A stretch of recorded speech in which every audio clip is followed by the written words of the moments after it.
بشر المنافقين بأن لهم عذابا أليما.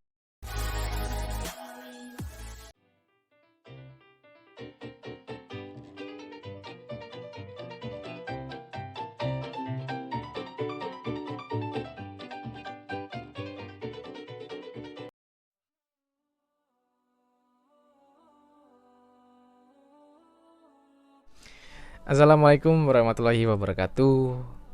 Selamat pagi. Berjumpa lagi dengan saya Muhammad Yusuf Tsani, atau lebih akrab dikenal sebagai Christopher Tambunan ya.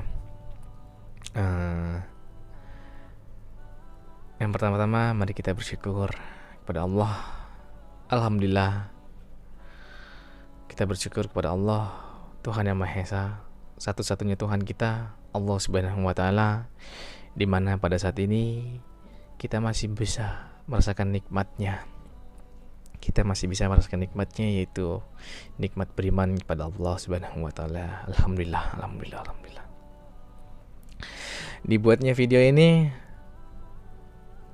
di mana kita bisa berdiskusi, di mana kita bisa saling bertukar pikiran, dan juga alhamdulillah saya mau membagikan sedikit pengalaman saya dalam mencari, dalam mengejar, dan dalam mendapatkan serta menjemput hidayah. Masya Allah, saya berharap video ini dapat menginspirasi teman-teman yang di luar sana, yang belum 100%, yang belum berani atau yang belum mau mengerti tentang Islam.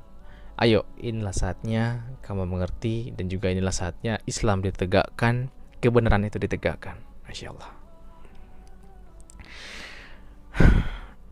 Cerita saya bermula ketika saya masih beranjak di bangku sekolah, tepatnya kelas 1 SMA, umur saya 15 tahun. Masya Allah, di umur saya yang sangat muda, saya belajar sesuatu, saya belajar mengenal Islam. Alhamdulillah, Allah bantu saya, Allah bimbing saya, Allah keluarkan saya dalam kesesatan saya. Alhamdulillah. Jadi cerita ini bermula ketika saya duduk di bangku SMA, kelas 1 SMA. Alhamdulillah, Allah pertemukan saya dengan orang-orang baik. Allah pertemukan saya dengan orang-orang yang mencerminkan siapa Islam sesungguhnya. Masya Allah, saya berteman dengan mereka, saya mengenal mereka dengan baik. Alhamdulillah, mereka mau berteman juga dengan saya. Ketika saat itu saya masih beragama Kristen, saya mengakui saat itu bahwa Yesus adalah Tuhan. Masya Allah, saya datang, saya membawa sukacita, saya berteman dengan mereka atas dasar kasih. Saya datang kepada mereka atas dasar kasih, ingin mengenalkan siapa Yesus sebagai Tuhan saya. Ingin berdiskusi, ingin sharing, ingin lebih tahu siapa mereka. Dalam artian ingin mengenalkan bahwa ajaran kasih Yesus itu harus kamu terapkan, dan kamu harus keluar dari lingkaran Islam. Dulu ketika saya masih dalam Kristen, saya mengenal Islam itu tidak lain dari agama yang paling buruk. Jadi jika ada yang buruk, maka Islamlah yang paling lagi dan paling buruk. Masya Allah, saya memandang Islam itu seperti itu. Masya Allah, sangat disangka-sangka, tidak disangka-sangka, sekarang saya Islam. Ini semua karena Allah, Insya Allah. Dan juga saya mau menekankan sebelum masuk ke cerita, saya mau menekankan bahwasannya Islam, saya hadir kepada Islam. Saya yang butuh Islam, bukan Islam yang butuh saya. Saya yang belajar Islam, saya yang menempuh dalam berjalan untuk mempelajari Islam. Jadi bukan orang lain yang datang kepada saya, melainkan saya yang mencari orang lain, saya yang mencari ilmu, dan saya yang belajar Islam. Insyaallah. Jadi ada kalanya mungkin ada sedikit perkataan kelak yang menuduh saya bahwasanya saya masuk Islam karena duit, karena ajakan, atau karena wanita, harta, tahta, atau apapun itu. Mohon maaf sebesar-besarnya, mohon maaf. Saya Islam karena saya cinta Islam. Saya Islam karena saya cinta Allah. Saya Islam karena Allah. Masya Allah. Ketika saat itu saya ingin membawa kasih kepada mereka. Saya membawa kasih kepada teman-teman saya. Saya memperkenalkan Kristen itu seperti apa. Saya memberikan pemahaman bahwasannya Kristen itu sebaik-baiknya dari agamamu. Masya Allah, saya menerangkan bahwasannya Kristen ini, Yesus ini telah datang ke dunia untuk menebus dosa manusia dan juga menebus dosa-dosamu serta dosa-dosaku agar kamu selamat. Seperti itu. Saya menerangkan kepada teman-teman saya bahwasanya kamu itu berada dalam kesesatan. Padahal saya sendiri yang berada dalam kesesatan, Masya Allah. Ya, singkat cerita, kami berdiskusi mengenai Islam yang sering difitnah, sering dicaci, sering dimasukkan dalam stigma-stigma negatif ya. Dalam artian Islam sebagai teroris satu dunia, Islam sebagai agama yang pemegang pedang, sebagai agama yang disebar dengan pedang, sebagai nabi, sebagai agama yang punya nabi, pedofil, sebagai Islam itu radikal, Islam itu sebagai sadis, pemegang darah. Astagfirullahaladzim, masih banyak anggapan yang buruk tentang Islam dari saya yang masih belum mengenal Islam pada saat itu. Astagfirullahaladzim. Alhamdulillah Allah sangat baik kepada saya. Alhamdulillah Allah mengeluarkan saya dalam kesesatan saya. Saya dipertemukan dengan teman-teman saya, di mana saya membahas tentang Islam dan mengenal tentang Islam dari mereka. Saya berdiskusi, saya berdialog dengan mereka, saya beradu argumen bahwasanya tidak ada surga untuk kalian. Anggapan saya seperti itu kepada mereka yang masih Islam. Jadi saya katakan kepada teman saya bahwasanya gini, bro, lu tuh gak bakal bisa mendapatkan surga kalau cara lu tuh udah salah dari awal gitu kan. Di sini saya salah. Ternyata banyak yang saya tidak tahu dan banyak yang saya simpulkan dengan cepat bahwasanya Islam yang buruk seperti ini seperti itu dan menganggap mereka akan masuk neraka. Di sini teman saya menerangkan Islam yang sesungguhnya. Di sini Islam yang sesungguhnya mereka terangkan bahwasanya Islam itu bukan agama yang memandang ras. Islam itu datang kepada semua orang.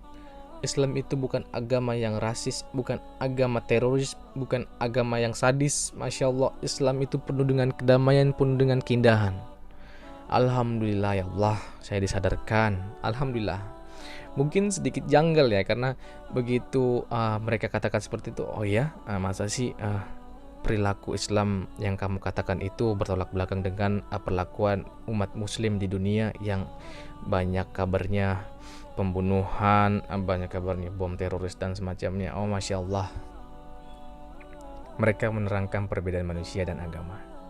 Mereka menerangkan bagaimana setan-setan berusaha merusak nama Islam. Masya Allah. Teman-teman saya menjelaskan bagaimana pengaruh Islam pada dunia, bagaimana Islam yang sangat-sangat buruk di mata dunia, apa dampaknya Islam jika Islam diterapkan pada hukum-hukum dunia, dan juga bagaimana datangnya Islam, siapa yang membawa, dan juga bagaimana surganya. Alhamdulillah beliau bawa dan terangkan kepada saya sebagai saya yang belum tahu apa-apa. Alhamdulillah beliau terangkan sedikit demi sedikit. Jujur sih agak sedikit kaget dengan anggapan mereka, dengan anggapan saya yang selama ini doktrin-doktrin yang masuk kepada saya tentang keburukan-keburukan Islam ditepis dengan perkataan Al-Quran, ditepis dengan gampangnya oleh mereka dengan mengatakan, oh tidak, kamu salah, oh tidak kamu salah, oh tidak kamu salah. Wow, di situ saya sedikit tertarik alias ingin tahu lebih apa ini Islam ini, bagaimana sih sistemnya, bagaimana sih sistem keagamaannya, bagaimana ketuhanannya, bagaimana cara ibadahnya, Masya Allah. Memang pada umumnya Islam itu beribadah 5 kali sehari, sama seperti yang saya lihat di lingkungan saya pada saat itu. Sholat subuh, sholat jam 12, sholat jam 4, sholat jam 6, sholat jam 7. Setiap hari diulang-ulang seperti itu terus tanpa berhenti. Insya Allah saya melihat sesuatu keindahan di sini. Sedikit janggal sih. Semua masuk akal ketika mereka, teman saya ini, menjelaskan bahwasannya saya salah mengenai Islam. Saya salah mengenai pendapat dan kesimpulan mengenai Islam. Benar yang dikatakan teman saya. Bagaimana agama yang 5 kali sujud dalam sehari bisa seburuk itu di mata setiap orang. Di situ saya mulai curiga, di situ saya mulai mencari tahu apa sih fakta, apa sih kebenaran di balik ini. Apakah ada kesengajaan, apakah memang banyak yang tidak suka Islam karena kebenarannya. Masya Allah. Di situ saya mulai mencari, di situ saya mulai merangkak, di situ saya mulai berdiskusi. Masya Allah, berdiskusi ketika sedang jam istirahat sekolah, kemudian sedang pulang sekolah. Di situ nikmat-nikmatnya diskusi terasa ya. Kemudian dilanjutkan ketika saya naik kelas ke kelas 11, umur 16 ya, umur 16 waktu itu mulai lebih mengenal Islam, tetapi iman saya tetap iman Kristen. Saya tetap menjajakan agama saya kepada mereka, saya tetap mengasihi mereka karena Yesus. Saya tetap memberitakan berita Injil kepada mereka. Saya tetap mengatakan, tapi gini loh, Yesus itu baik, ini loh, kamu tuh dijamin masuk surga tuh, ini tuh juru selamat, ini loh. Mereka cukup mengatakan, ya itu agamamu bukan agamaku, agamaku. Tetapi di sini saya sedikit terkagum-kagum bagaimana cara mereka menanggapi saya, selalu mempunyai jawaban yang masuk di akal. Jawaban mereka itu seperti ada kalanya gamblang gitu, sekali terjawab semua jelas. Misalnya bagaimana tanggapannya mengenai Islam yang mempunyai nabi seorang pedofil. Masya Allah, itu seringkali saya tanyakan kepada orang-orang Islam ya. Tetapi jawaban mereka itu cukup gampang ya. Mereka mengatakan seperti ini, apakah kamu sudah pernah masuk ke dalam zamannya Nabi SAW, Nabi kita Nabi Muhammad SAW? Apakah kamu pernah melihat wanita-wanita di situ? Apakah kamu pernah tahu alasan Allah?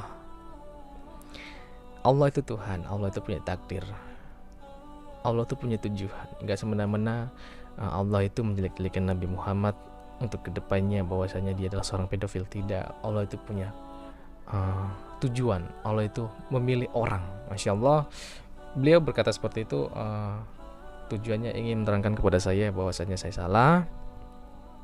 Lanjut lagi bahwasanya Nabi kita Nabi Muhammad itu yang disebut seorang pedofil itu, Masya Allah, sebenar-benarnya teman saya menyebut bahwasanya itu adalah pilihan Allah, itu adalah takdir Allah, dan juga tujuannya tidak lain adalah karena mungkin zaman antara menikahi wanita yang muda dan wanita yang tua, bagaimana cara menafkahi, bagaimana cara membimbing, bagaimana cara melayani, atau bagaimana cara bergaul dengan baik.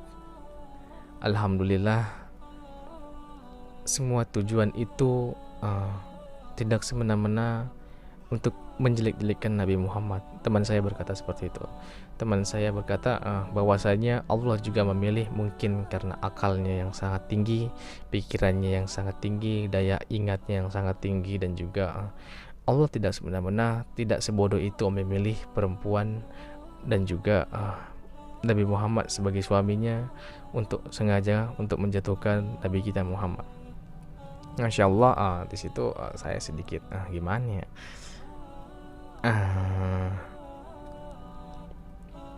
agak sedikit terguncang, agak sedikit masih belum bisa menerima gitu kan, karena jujur saja namanya saya baru belajar Islam, namanya saya juga baru mengenal Islam, sangat berbeda seperti yang dikatakan oleh gereja.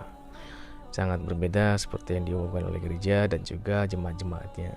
Sangat berbeda seperti yang diajarkan oleh orang tua saya, sangat berbeda sekali. Ya seperti itu. Saya mengenal Islam apa adanya, dan itu saya mengenal hanya buruk-buruknya. Dan nyatanya tidak ada buruknya. Masya Allah, dan saya sekarang Islam. Alhamdulillah, itu semua karena Allah. Masya Allah. Selain dari belajar berdiskusi bersama dengan teman-teman saya juga belajar berdiskusi melalui forum-forum media, dari media YouTube, Instagram juga. Sesekali teman saya mengajak saya ke dalam pengajian pengajian Ustadz Adi Dayat atau Ustadz lainnya. Alhamdulillah. Selain daripada itu, selain saya belajar Islam, saya juga tetap belajar Kristen. Saya tetap menggali-gali tentang Kristenan saya, memberikan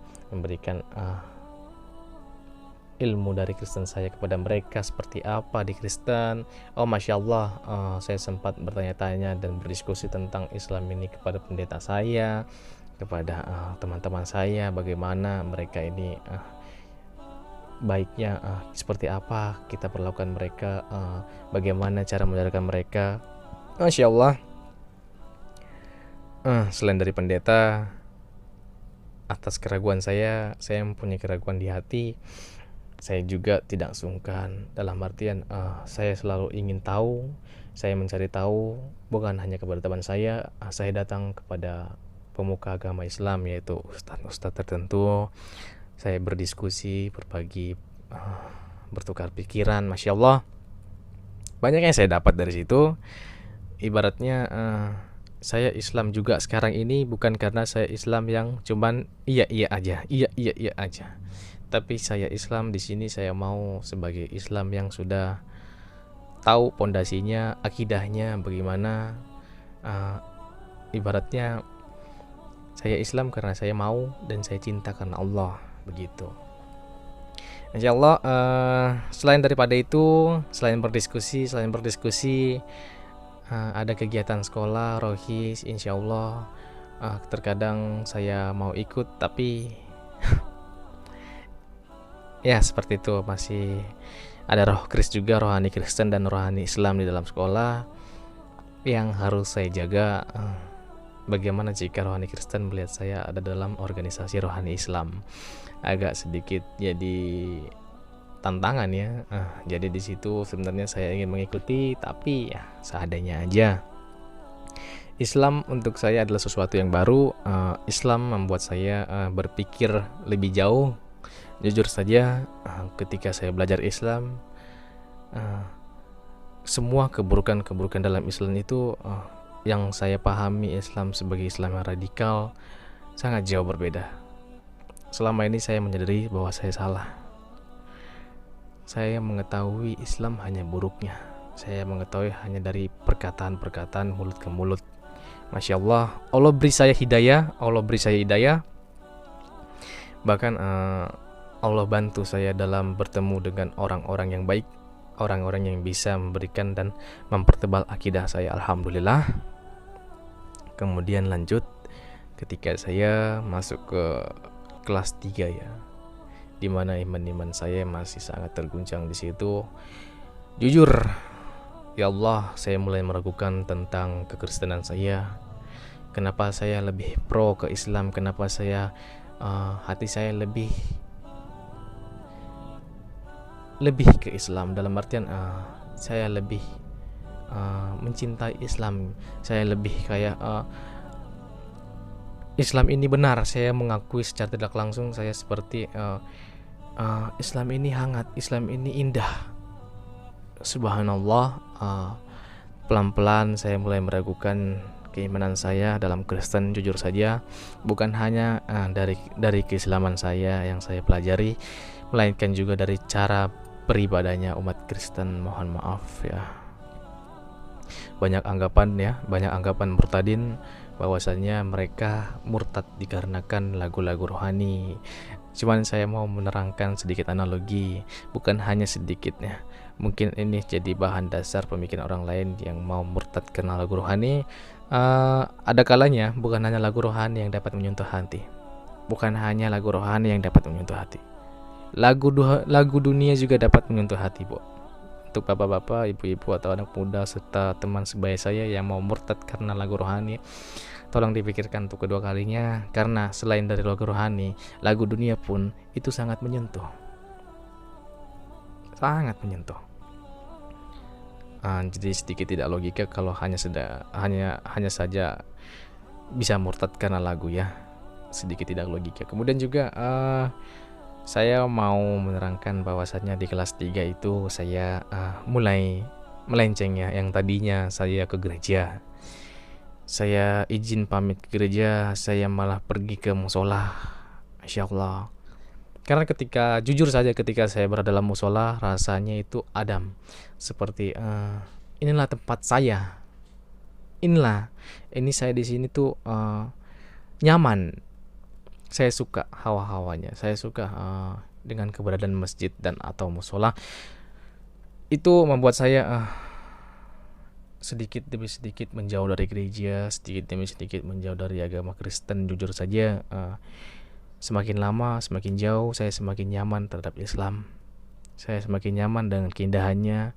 Saya semakin nyaman dengan ajarannya. Alhamdulillah, sedikit demi sedikit itu masuk ke dalam hati saya. Bagaimana cerita-cerita Nabi Muhammad, bagaimana cerita kisah-kisah sahabat Nabi Muhammad. Masya Allah, sedikit demi sedikit itu tertanam dalam hati saya, membuat saya paham tentang Islam itu bukan sekedar paham, tapi mau juga menjadi penegak kebenaran yang sesungguhnya. Seperti itu. Sesungguhnya juga saya sedikit malas ke gereja saat itu, jujur, dikarenakan doktrin-doktrin dari pemuka agama yang menjelaskan keburukan tentang Islam itu. Islam ini seperti ini, Islam itu seperti itu. Lihat itu mereka, lihat bom ini, lihat ini bom itu. Saya yang sudah tahu kebenarannya merasa seperti kenapa pemuka agama saya malah menjelek-jelekan agamanya orang lain. Sangat disayangkan, saya yang sudah mempelajari dan saya yang sudah mengetahui apa fakta di balik ajarannya Islam yang sesungguhnya, dengan pendeta yang mengatakan Islam itu buruk, merasa saya jadi sedih sendiri dengan kekristenan saya. Alhamdulillah, ketika saya merasakan jiwa keimanan saya mulai hilang sedikit demi sedikit, saya masuk ke dalam ajaran Islam. Saya mendapatkan sesuatu yang baru. Saya mendapatkan sesuatu kenyamanan yang baru.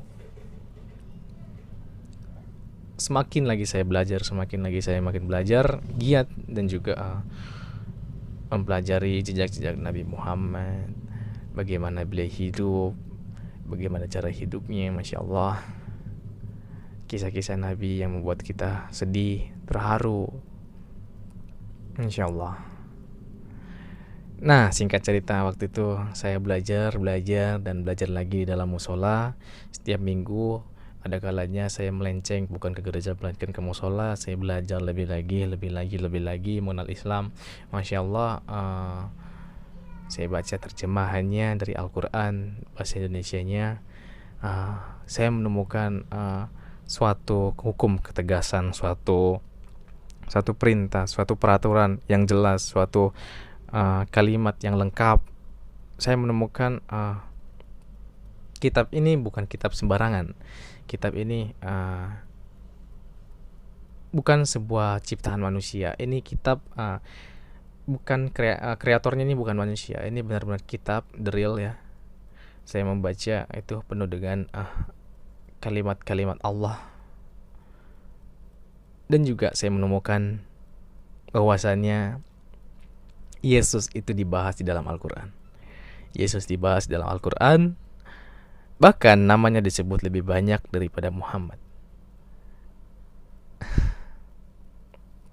Inilah kenapa saya bilang lengkap, karena dalam kitab saya, di dalam Alkitab itu tidak ada pembahasan mengenai Muhammad. Atau mungkin saya yang tidak tahu pembahasan mengenai Muhammad dalam Alkitab.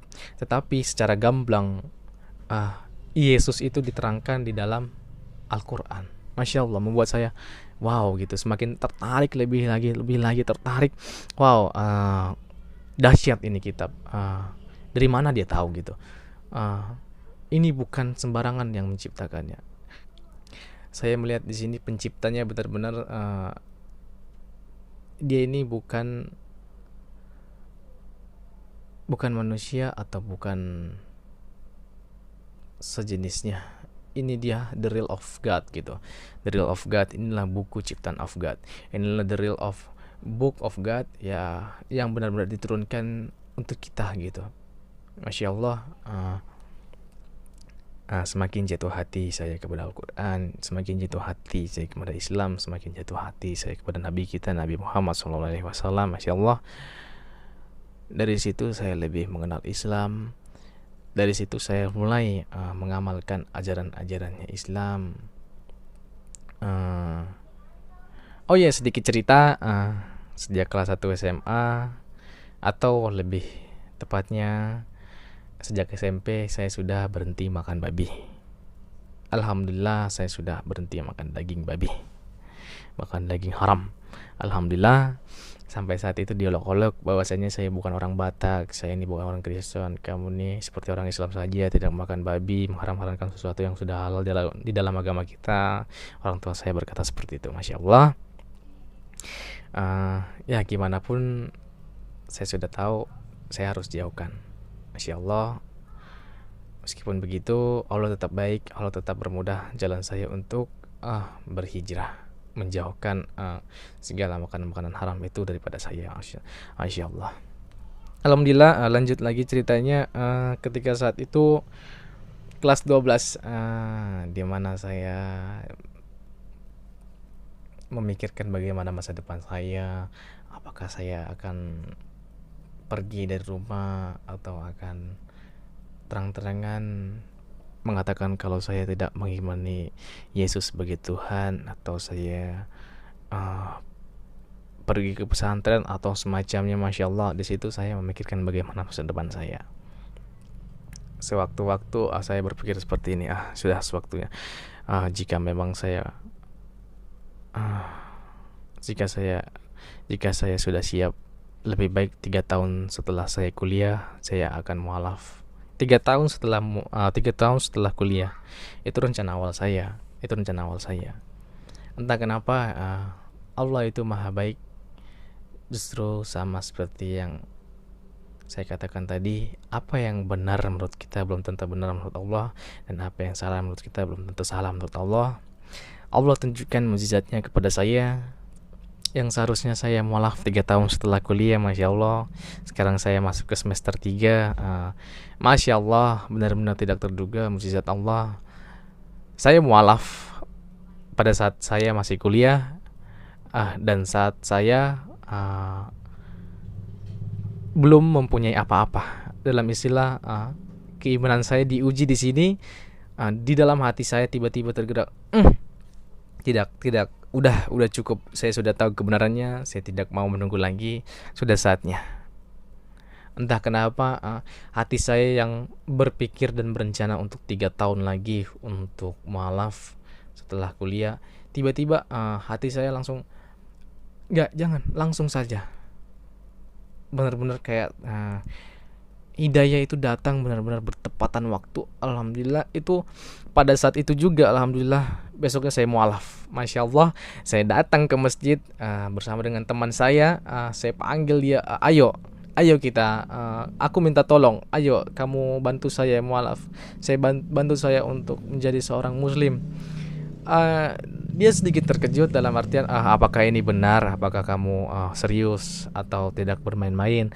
Masya Allah. Di situ entah kenapa bukan saya, tapi seperti sesuatu yang datang kepada saya, langsung menggerakkan hati saya, langsung sudah saatnya, inilah saatnya. Masya Allah. Di situ hati saya benar-benar tergerak. Tidak ada berpikir setelah 3 tahun kuliah, atau setelah kaya, atau setelah mapan. Entah kenapa ini mungkin mukjizat Allah. Saya rasakan saatnya kamu benar, saatnya kamu menuju jalan yang lurus. Masya Allah. Saatnya saya benar, saatnya saya menegakkan kebenaran. Masya Allah. Di situ saya langsung hubungi kan, teman-teman saya datang. dalam artian datang ke masjid, ayo mualafkan saya mau mualaf, saya mau menjadi Islam, saya mau memeluk Islam. Jika dibanding-bandingkan kehidupan saya yang lalu, bagaimana saya bisa mendapatkan hidayah, bisa mendapatkan teman-teman seperti mereka yang mau menjelaskan dan membeberkan tentang Islam yang sesungguhnya, yang mau menyelamatkan saya, yang mau membantu dan mensupport saya. Masya Allah, saya ini dulu demi Allah Ta'ala, saya sangat benci Islam. Bahkan dalam artian itu kitabnya umat Islam, dalam artian saya sangat hinakan. Masya Allah, demi Allah saya sangat menghinakan Islam. Tapi entah kenapa, Alhamdulillah Allah beri saya hidayah menjadi Islam. Alhamdulillah. Kemudian lanjut cerita, saya menjadi seorang mualaf, saya dimualafkan, aduh nggak bisa berhenti menangis di situ, berada di pelukan teman saya. Insya Allah, saya sudah Islam, saya sudah terbebas dari ajaran sesat. Masya Allah, ada rasa kayak terbang, ada rasa seperti selamat, bahagia, sukacita. Masya Allah, sungguh bahagianya hari itu saya rasakan benar-benar sebaik ini Allah. Dia mau mengatur, dia mau membimbingku, yang seharusnya 3 tahun setelah kuliah Allah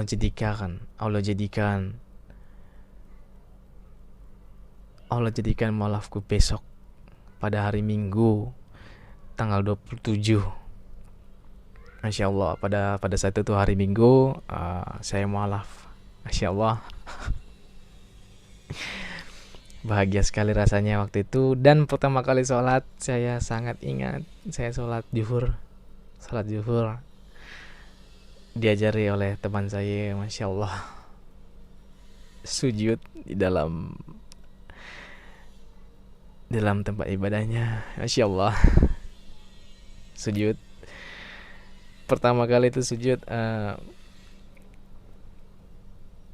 Alhamdulillah, akhirnya ini yang saya pelajari dari waktu saya masih membenci sampai sekarang saya sudah Islam. Inilah sujud saya, ya Allah. Inilah sujud saya, ya Allah. Saya sudah menjadi Islam, ya Allah. Saya sudah mengikuti ajaran-Mu, ya Allah. Saya sudah menjadi orang yang lurus, ya Allah. Amin. Alhamdulillah, ya Allah. Alhamdulillah.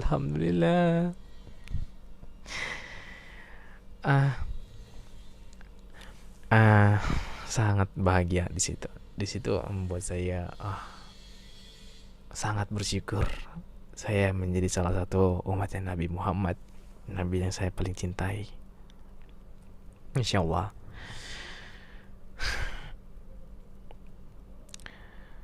Mungkin untuk teman-teman yang mempunyai keraguan di luar sana, yang belum 100% hatinya, marilah, sudah saatnya kawan, kau tegakkan kebenaran. Sudah saatnya Islam berdiri. Sudah saatnya kita memberantas fitnah-fitnah tentang Islam, kawan.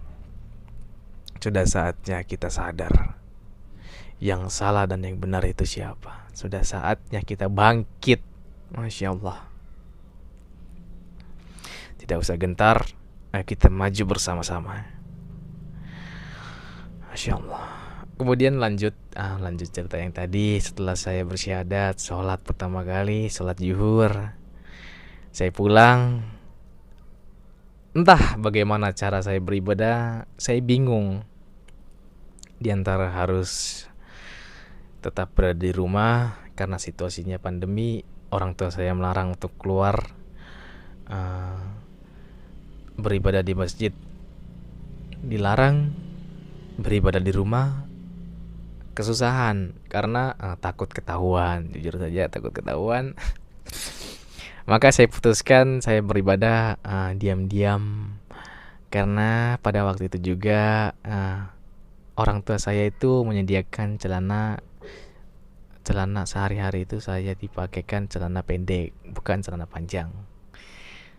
Dan juga syarat sholat itu kan harus bisa menutupi dengkul atau di atas mata kaki. Dan pada saat itu saya memakai celana hanya celana boxer di atas dengkul. Saya bingung seperti apa, bagaimana cara saya sholat. Uh, saya tanya ke teman saya, bagaimana nih saya bisa sholat, bagaimana saya bisa menyembah Allah. Masya Allah, beliau sarankan, sudah, apa yang bisa menutupi kakimu di situ, dan juga apapun itu tutupilah kakimu. Akhirnya saya berpikir buat menutupi kaki saya dengan bantal. Masya Allah. Dengan bantal waktu itu ya saya tutupi kaki saya. Karena saya tidak bisa berdiri atau tidak bisa duduk, takut ketahuan, saya putuskan sholat sambil tidur secara diam-diam. Saya letakkan bantal di atas kaki saya. Masya Allah. Masya Allah. Masya Allah. Itu momen-momen yang benar-benar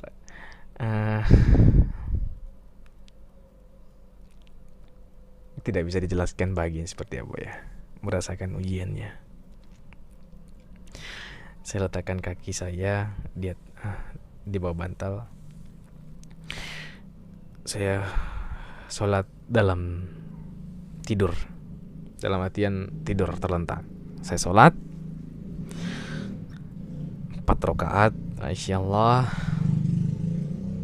tetap dengan bimbingan teman-teman bagaimana cara sholat yang baik dan benar dengan baca-bacaannya.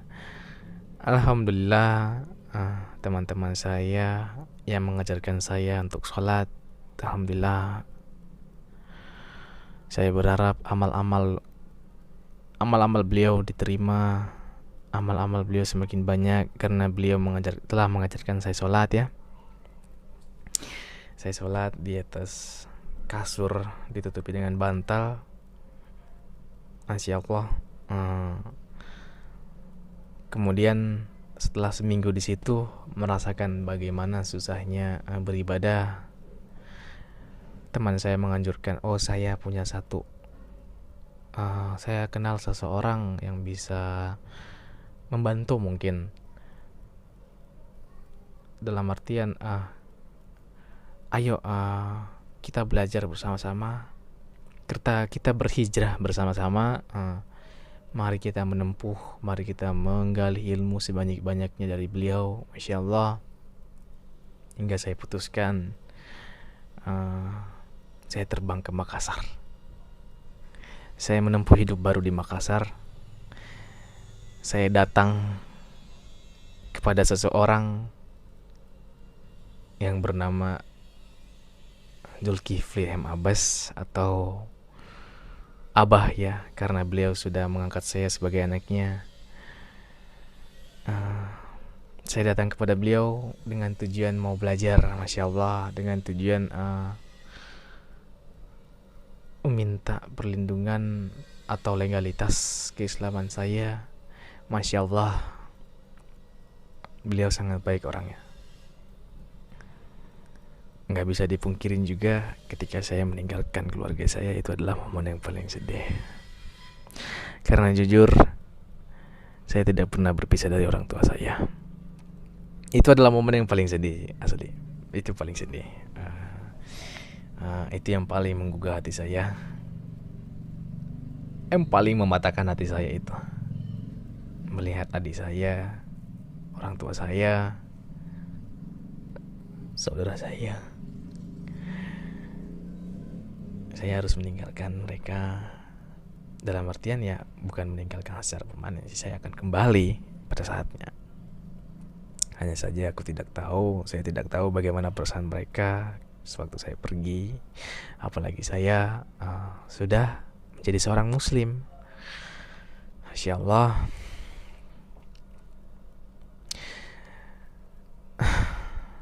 Ada satu kalimat yang saya ingat sampai saat ini. Mungkin teman-teman yang di luar sana yang masih ragu, saya berharap kalimat ini bisa menghilangkan keraguan kalian. Sesungguhnya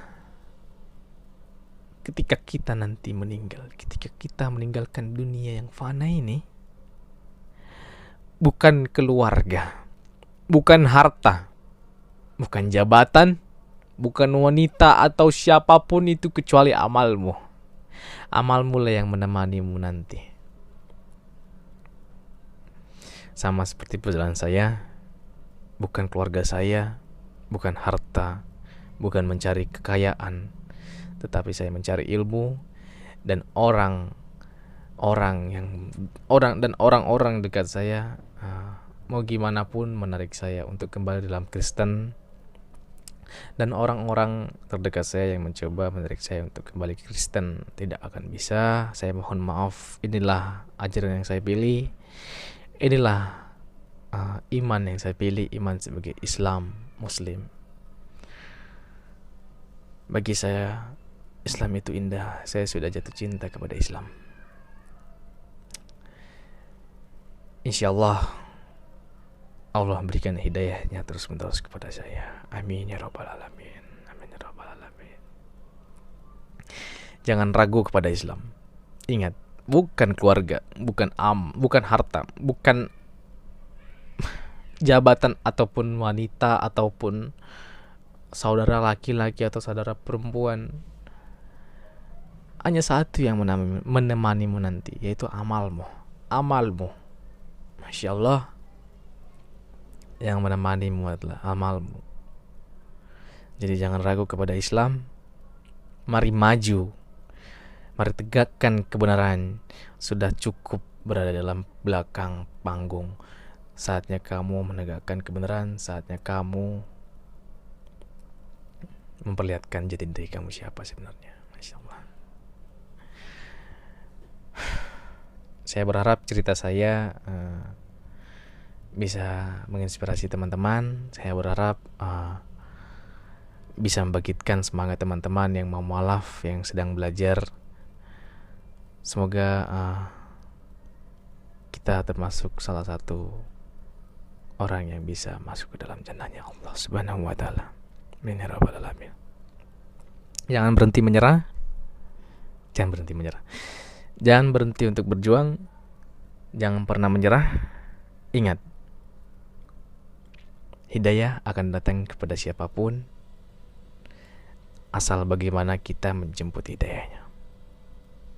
Hidayah bukan hanya datang kepada saya, tapi juga bisa datang kepada teman-teman. Asalkan hidayah itu kita bisa rasakan dan bisa kita jemput. Masya Allah, Maha Suci Allah, Allahu Akbar. Biarlah kita dimatikan dalam La ilaha illallah. Amin ya rabbal alamin. Allahu Akbar, Allahu Akbar, Allahu Akbar. Terima kasih yang telah menonton video saya. Saya ucapkan terima kasih. Apabila ada kesalahan kata, mohon maaf. Saya berterima kasih kepada orang-orang yang mendukung saya, kepada teman-teman saya, kepada guru-guru saya. Alhamdulillah, semoga amalmu diterima. Semoga engkau dijauhkan dari api neraka. Semoga engkau mendapat hidayah. Alhamdulillah, semoga diluruskan jalan kita. Amin ya rabbal alamin. Auzubillahi minasyaitonirrajim. Ya Allah, jauhkanlah ya Allah godaan setan dan jin daripada kami, daripada orang-orang yang mau belajar tentang agamamu, daripada fitnah-fitnah orang-orang yang tidak bertanggung jawab ya Allah. Semangat, jangan pernah berhenti untuk berjuang. Carilah kebenaran. Sesungguhnya kebenaran yang paling benar itu hanya ada pada Islam. Allahu Akbar. Terima kasih dan sampai jumpa lagi. Wabillahi taufik wal hidayah. Wassalamualaikum warahmatullahi wabarakatuh. Terima kasih.